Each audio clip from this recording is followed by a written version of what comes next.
Hello ladies and gentlemen, welcome back to Old Ridge Farm, where today we're doing a bit of cleanup already.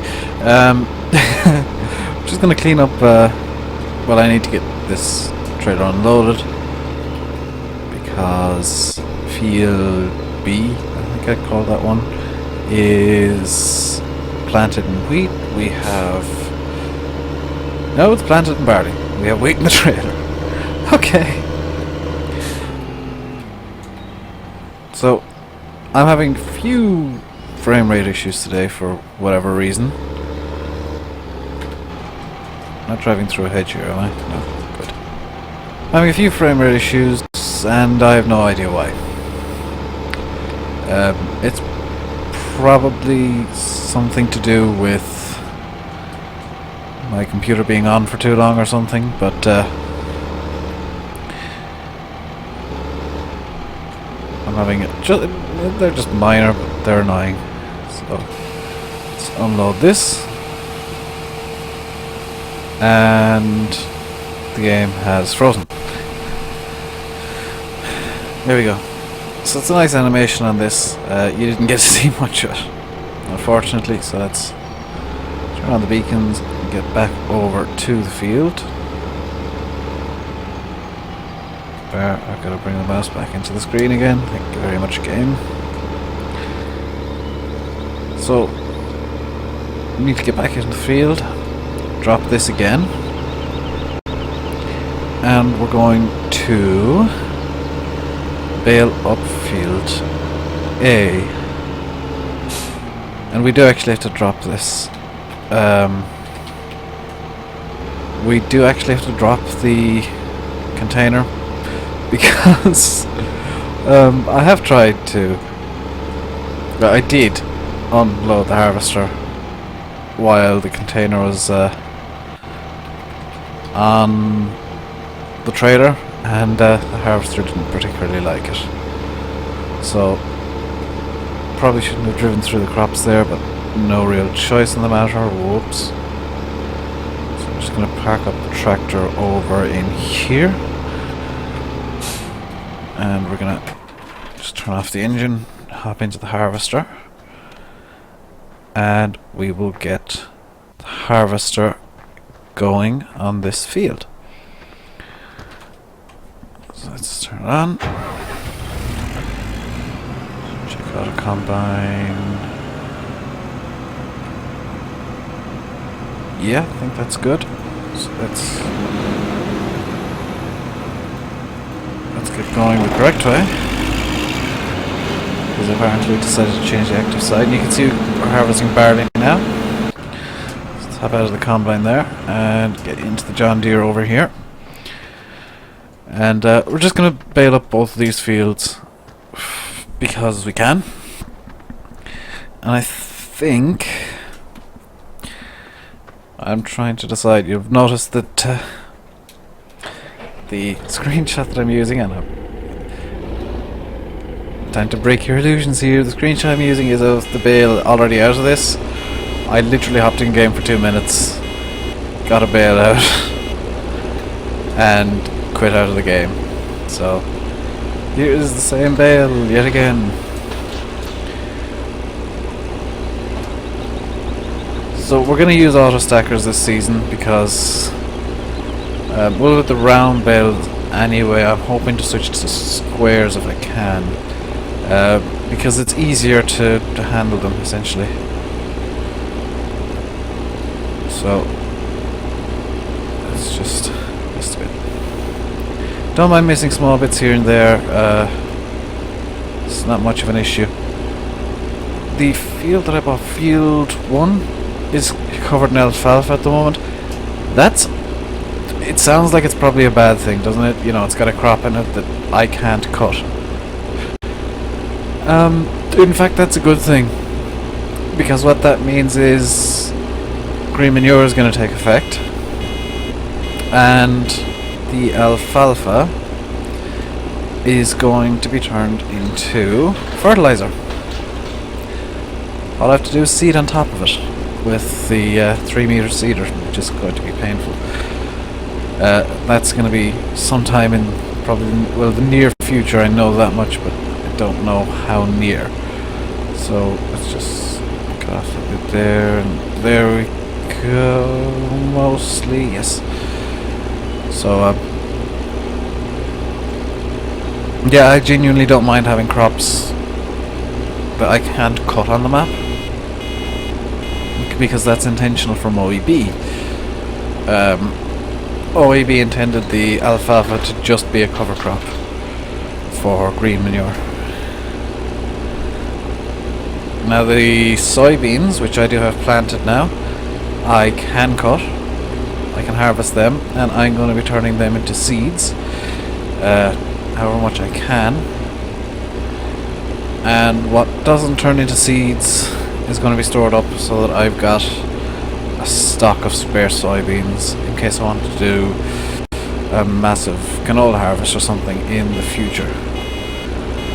So I know I'm missing bits here and there, but that's not an issue. I thought for a second the harvester was full. These fields, by the way, were not fertilized when we started the map, which is why we're getting very low yields of barley and wheat. Next time round we'll have these fields fertilized, and you will see what we get out of it with. I'm thinking canola, because canola is a nice cash crop, and I'd like to perhaps get onto sugar beets and potatoes again. Yeah, I'm thinking of growing a few cash crops this season to get some money together so that we can do sugar beets and potatoes. I do have plans for extra money, extra revenue sources, and that's kind of gonna remain a secret for this episode. I don't have UPK, so I'm not going to be putting in, apple trees everywhere. No, it's something that's already in the map, and if you've got the map, or if you've seen videos on the map already, you can guess, well, you've got a 1 in 3 chance of guessing it right.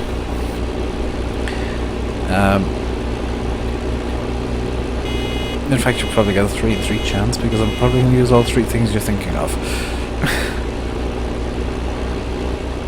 So, that's going to be a future project, and that's why I'm getting so many... That's why I'm getting bales from the very beginning here. I never did get rid of the mowers, or even bring them to shop yet, so they're still there sitting uselessly. Well, redundantly, I should say. They are useful, they're just redundant. I think at some point we're going to bring over the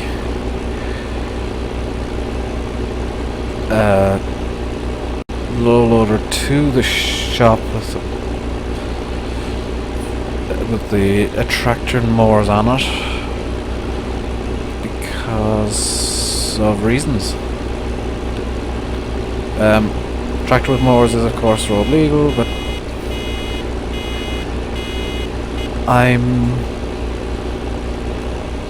I want to try and learn how to use that low loader a bit better and learn how to drive it better, because I'm kind of struggling with it, and I probably shouldn't have parked it where it is parked, but hey, that's how things go. I also know that in reality there is no way in hell a farmer let his fields get this crazy with this much junk just stopped in them during harvest.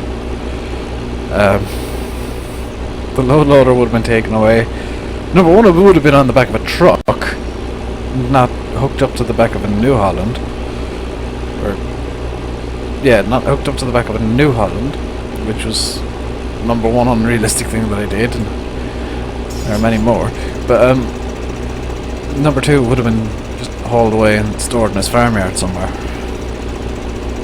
or in a car park somewhere while the harvest was ongoing. So I blocked the harvester there for a moment.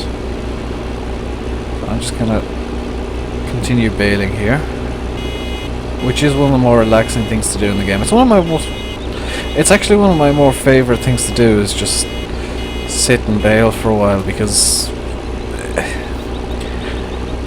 There's not a whole lot to do, per se, but it is nice to just sit and drive around on a tractor for a while. Oops. That's it, I prefer square bales to round bales. Round bales you see a lot more. What's blocking the... Oh no. Are you serious?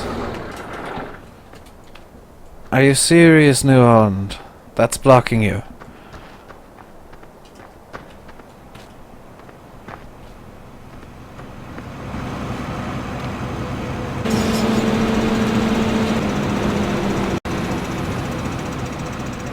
Okay, so hopefully he'll go straight out.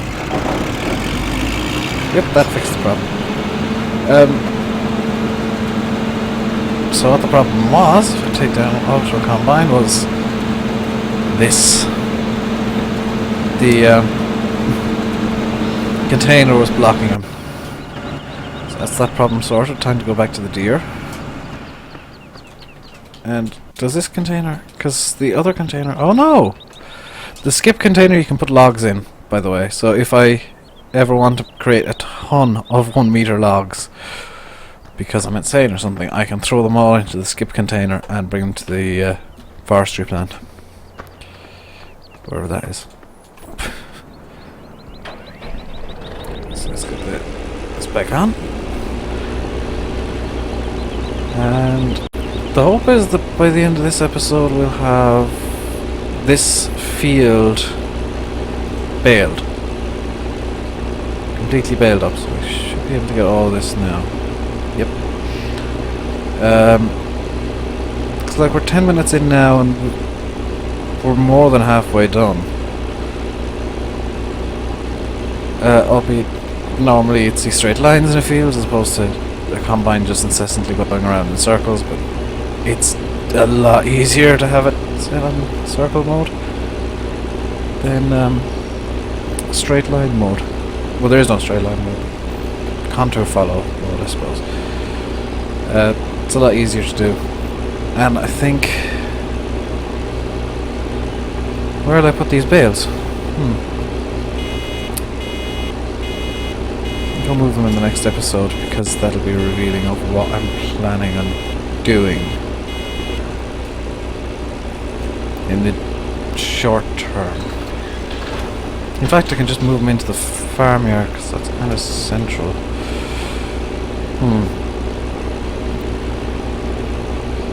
See, I've got plans for the map. I know what I want to do. The issue is I don't want to give it all away in, like, right now.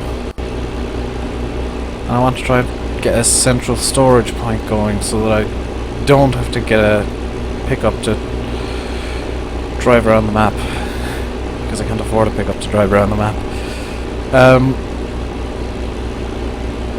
I think, yeah, I'm gonna store the bales temporarily, at least at the farm, and go from there.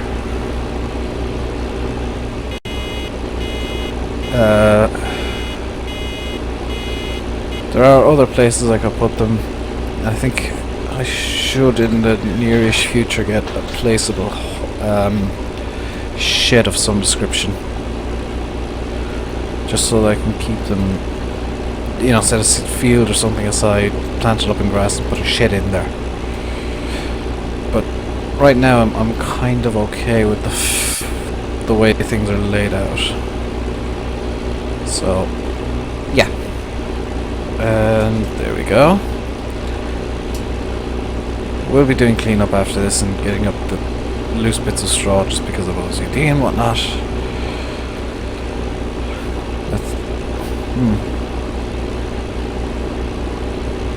I'm trying to think of what I want to do, and I'm kind of stopping myself mid-sentence a lot. I think the next thing that needs to be done is the 2 fields we seeded. Yeah, fields 8 and 9 need to be fertilized. So I think that's going to be our next job, even before we pick up the bales, because the weather's going to be good for a few days in game. I think our next job should be fertilizing and then we'll move on to moving the bales about. Because I can maneuver the night sprayer in between the bales. If I really have to. I can maneuver between bales on these fields, so it's not much of an issue. And I think I'll be doing that possibly this episode. What's blocking the new home now? Oh, it's full.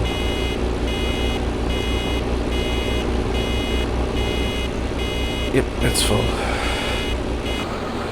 So let's turn off the deer again. Run over and grab the New Holland and get it driven over to the container and unloaded. Okay. So let's do this properly without driving on the crops. Bit of a longer route, but a bit less messy. So yeah, the windrows on this map are amazing, and the lag is helping me to an extent. The windrows are amazing. They just really fit the map nicely, and from what I know, they're pretty realistic as well. So let's turn in here, get this unloaded, and do I want to hop into the deer again for a minute while I'm unloading this? No, I won't. So just actually, yeah, I will, because there's no, it's empty now. If I wanted to hop into the deer, I would have had to do it immediately. 12, 10, 9, 7, 6, 5, 4, 3, 2, 1, 0. So that's that done. Back out to where it was. They're as close as I can get. And you can see auto combine is really helpful, and just it saves me having to generate courses for everything. And I will even give you right now a quick tutorial on how it works. So bring up the menu. This is on off. This is the unload mode, which is either driving or standing. So you can set it to drive along and course play if you wish. On a map that will allow it better, you can get course play to drive up beside it, and it'll unload while driving. Active side left and right. If you set it to left, it's going to look so that the crops are on this side of the header. Active side right, going to look so it's going to look that this side of the header is picking up the very edge here. If you set it to active side right, the same will be true over here. Go to the next turn stage. I have no idea what that is. Auto combine on. This is just on and off for hide work. This is auto combine on. You can turn it off if you want. Mode up down or circle. Circle's better in my opinion. Distance keeper, I don't know what that does. Turn mode reverse. You can set it to driving, but reverse is better. Width offset, so you can offset the width to wider or thinner. Turn offset if you want multiple combines, I suppose. And auto steer, where it does that. But we're going to want a hired worker, and it's going to continue on. You can just hit H as well. I almost tabbed. I caught myself. I very nearly tabbed, but I caught my finger going for it. So we got about a minute or so left in this video. I think I'm gonna finish up baling field A here. Field B, I'll probably bale up off screen at some point. But right now, I want to get the bales. Oh no! Don't get stuck in a bale. Don't get stuck in a bale. Right now, the priority is getting the bales done. 8:30 in the morning. I've actually seen people baling this early. Mind you, they were baling grass silage. So, you know, you want the moisture levels to be quite high in grass silage. With straw, really you'd want to be leaving straw a couple of days on the field before you bale it. In Ireland and the UK at least, because the humidity here is quite... It's usually about 50%, I think is the number. That sounds about right. It's usually 50% and higher humidity. I know in Australia and some parts of America you get 0% humidity, so you can just bale. You can literally put a baler on the back of a combine and there would not be an issue because the straw would be dry as you're cutting it. Whereas in Ireland and the UK you're going to want to leave it for a couple of days, I think, just to dry out in the sun. The same with hay. Of course, tedding turns it over so that you can, well, so that it dries evenly. So that is field A baled. And it looks nice and neat now that it's all baled up in bales. It's all baled up in bales. I've just realised you can see what the things are. So yes, this map has pigs, beefs and lambs. I've just spotted, the glimpse showed me that. Oh. Yeah, I'm going to be doing extra animals this season. And I'm going to try and get 100 of each of the animals. Not chickens. Chickens I'm just gonna... no. Because the eggs are annoying. But, pigs and lambs and beefs I'm going to be doing. I'm just going to bait up for the bee as well. I'm going to start baiting field B. I'm going to stop up in a moment and swap into the sprayer once the combine's done, because I don't want to be running halfway across the map just to get the combine unloaded. That's going to be a bigger issue the longer this goes on, the more fields I have, I think. In any case, I'm going to leave it here. So I've been Rainbow Dave, you've been watching Farming Simulator 15 on Old Ridge Farm by OEB Modding. I should probably put a map link in the description, but it's on FSUK. And I presume if you're watching me you know how to get to FSUK and you know how to install mods. So thank you very much for watching. Please comment, like, subscribe and all of that related nonsense that everybody on YouTube wants you to do, because it helps so very much. I will see you next time, and until then, stay safe and goodbye.